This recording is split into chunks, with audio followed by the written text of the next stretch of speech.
Greetings, kindred spirits, and welcome to the new subscribers to my channel. So the new moon this month takes place on the 3rd of June at 11:01 in the GMT time zone, at 6:01 in the EDT time zone, and at 20:01 in the AEDT time zone. And the new moon will take place in the sign of Taurus in the true lifetime sky. In Taurus, and with all the aspects involved, which are quite challenging this month, shows a strong need for many of us to get to grips with our lifestyles, with respect to our way of thinking and being. The energies coming in are still very heavy and dense from the full moon that occurred last month, especially for those of us that are still struggling with self-love or are still stuck in karmic cycles regarding old traditions, either inherited by their upbringing or by their community. Taurus is a very earthbound sign and can be very materialistic, since his sense of well-being is based on his need for material security and the comforts in life. And he can become insatiable, obsessed, and self-indulgent when under stress. But on the whole, Taurus is a sign that we can depend on for longevity and getting the job done, if he is in a bad place of balance. Taurus is not a sign that initiates, but he is a sign that would take the bull by the horns and complete the tasks already set, with grace and dedication. But the aspects this new moon are inclined to push him out of his comfort zone, especially since our sun and moon will be in square to Neptune, which can leave many of us feeling overwhelmed, because Neptune is of the higher realms, where one's well-being is based on blind faith, and that is not something that Taurus is familiar with. What you see is what is real when it comes to Taurus's outlook. So in square to Neptune, this aspect can either leave us feeling oversensitive and depressed due to a feeling of lack or confusion, or self-indulgent and extravagant to satiate a need to feel safe and secure. So emotions are likely to run high, since our moon and sun will both be in opposition to the goddess Ceres, which just adds to the restlessness, where disappointments and misunderstandings or a sense of loss will leave the best of us feeling agitated, unfulfilled, as well as unmotivated. But only if we are still holding on to our pride and ego within certain situations that call for us to be more open-minded and open-hearted, but from a place of inner strength. I said in the last full moon podcast that Pluto's energy was going to be strong over the last 2 weeks, and the energies have been coming in very dense and heavy, as many of us have been forced to shed a lot of burdens, fears and phobias that we have suppressed and not dealt with throughout our lives, or at the very least to face them or even recognise that we are holding on to them, since we can bury them so deep within us that we actually forget as time goes by that they ever existed in the first place. But they do still exist and will continue to seep into our unconscious minds, niggling at us to take note and deal with them. Pluto's retrograde through Sagittarius is one of enlightenment when it comes to our beliefs, especially self-belief, and will cut through the mask of illusion to reveal the truth regardless of the effect it may have. Pluto is ruthless. He has no inhibitions when it comes to transformation and elimination. If it doesn't serve a purpose in his eyes, then it must be eliminated and replaced with something new. Especially when on a soul level. When we are completing a cycle in our lives, it is Pluto's energy in our natal charts that gets to work, for good or ill, since he rules the 9th house of completion and endings of cycles in the true lifetime sky. So while Pluto is rounding up his work, Saturn's energy is breaking down old structures on a global level. And this is to do with organisations and institutions. On a collective and personal level, he is out to restructure our way of thinking, our way of being, especially again when it comes to our belief structures, including self-belief. So whilst Pluto eliminates, Saturn breaks things down, brick by brick. And since Saturn is also in retrograde in the sign of Sagittarius, we are vulnerable to berate ourselves for the mistakes we have made in the past, or to re-evaluate what our belief structures have been built upon. But we do have an opportunity with Saturn in retrograde to put right the wrongs of the past, as long as we don't become stuck in remorse or self-punishment. Change has been the key theme for quite some time now, not just on a personal level or on a collective level. Change has been occurring globally and with our whole solar system, and is speeding up even more so now than ever before. Actually, we are quite lucky to be living on planet Earth, because the chaos that the other planets are undergoing are much more severe than the changes that are going on here on Mother Earth. And that is saying something. When we really open our eyes and take note of all that's going on in the world at present, it's like, wow. So although at the same time there is a lot of fear-mongering and distractions being put into place to keep us from facing the real stuff that needs to be addressed. So let's say, for instance, putting money and time into things that could actually help heal the earth by eliminating fossil fuels and plastics, for example, or giving us access to our true history, which in itself would be quite enlightening and helpful, not only to us that are here now, but also for our future generations to come.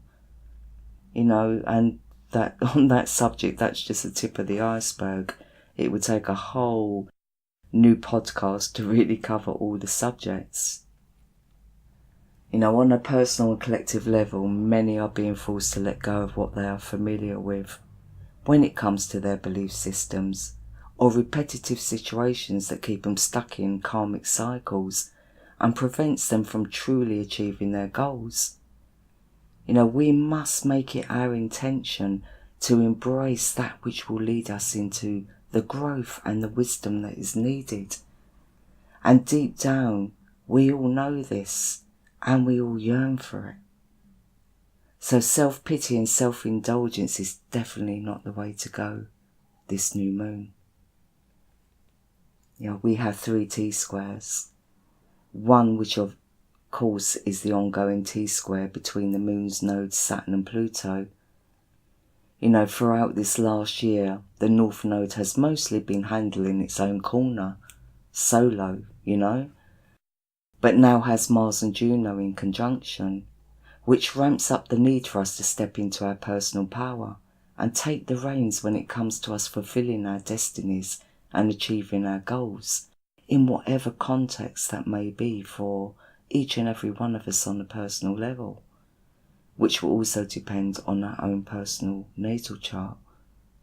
But what makes this T-square so important is, firstly, Uranus was the main initiator of this T-square when he was moving out of the sign of Pisces into Aries in the true lifetime sky last year, and where major shifts within our consciousness started to take place, and where we were being urged to bring into balance our masculine and feminine energies.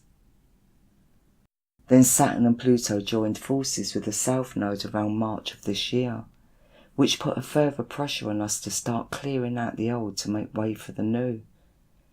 And since Saturn and Pluto are connected to our ancestry lines and are about to come into an exact conjunction on the 12th of January 2020 in the sign of Sagittarius in the true lifetime sky makes this particular T-square majorly significant, since it represents a complete shift of and breakdown of old belief structures regarding religious organisations, as well as personal belief structures, and the corporate world in general on a global level.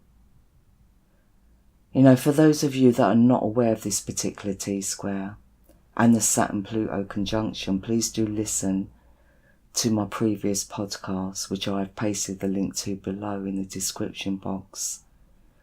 I also did a live transmission with my soul sister and numerologist Katharine Kinnie in February regarding key dates and events taking place throughout this year, 2019, up until January 2020.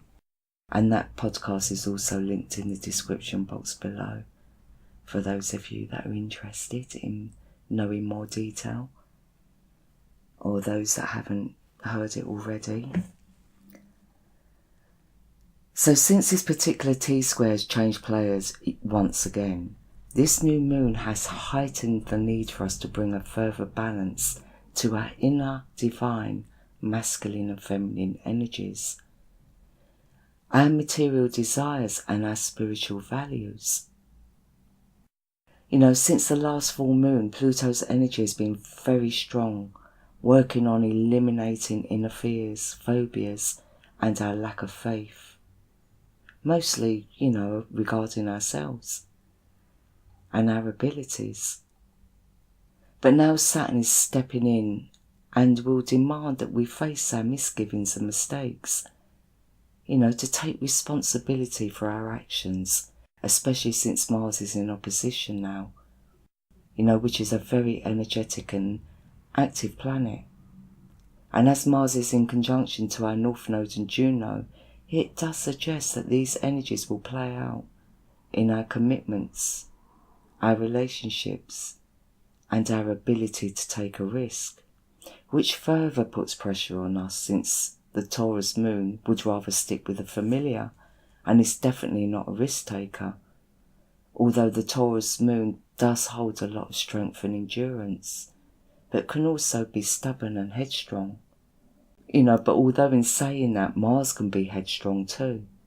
Actually, both can really stamp their feet and spit their dummy out when being forced into situations that they either don't want to be in or be a part of. So we must beware also of being misunderstood or not being in a place of understanding when it comes to others and their own way of seeing things and doing things. But what we really do need from the Taurus energy this new moon is his common sense and ability to think before he acts. Because although taking a risk might be needed, we will need to be in our common sense to know if that risk taken will be for our highest and best or to our detriment. So this T-square is also bringing up a lot of old childhood or relationship wounds. Also issues around sexual hang-ups or childhood abuse.